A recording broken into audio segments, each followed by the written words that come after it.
মুহতারাম হাজিরিন, আজকে আপনাদের সম্মুখে আমি মৃত্যু সম্পর্কে তিনটি উদ্ধৃতি দিব কোরআন কারীম থেকে।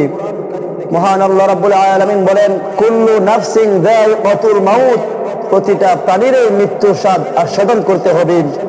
দ্বিতীয় নম্বরে আসেন, মহান আল্লাহ রাব্বুল আলামিন বলেন, আইনামা তাকুনু ইউদরিকুমুল মাউত ওয়ালাউ কুনতুম ফি বুরুজিন মুশাইয়াদা। মহান রব্বুল আলামিন বলেন, আইনামা তাকুনু, যেখানে তোমরা হও, ইউদরিকুমুল মাউত, মৃত্যু তোমাদেরকে খুঁজে বের করবে।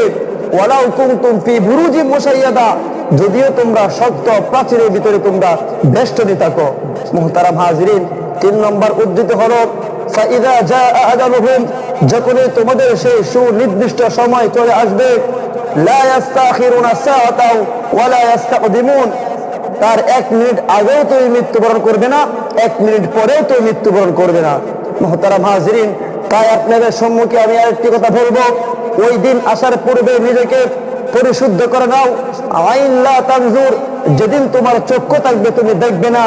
উযুন লা তাসমা, তোমার এই কান থাকবে, এই কর্ণ দিয়ে তুমি শুনতে পারবে না। লিসান লা তানতিক, তোমার এই জিহ্বা থাকবে, কিন্তু তা দিয়ে তুমি কথাবার্তা বলতে পারবে না। মুহতারাম হাজিরিন, আকুলুন লা তুমাইয়িজ, তোমার এই মগজ থাকবে, কিন্তু এই মগজ দিয়ে তুমি কোনো কিছু ধারণা করতে পারবে না।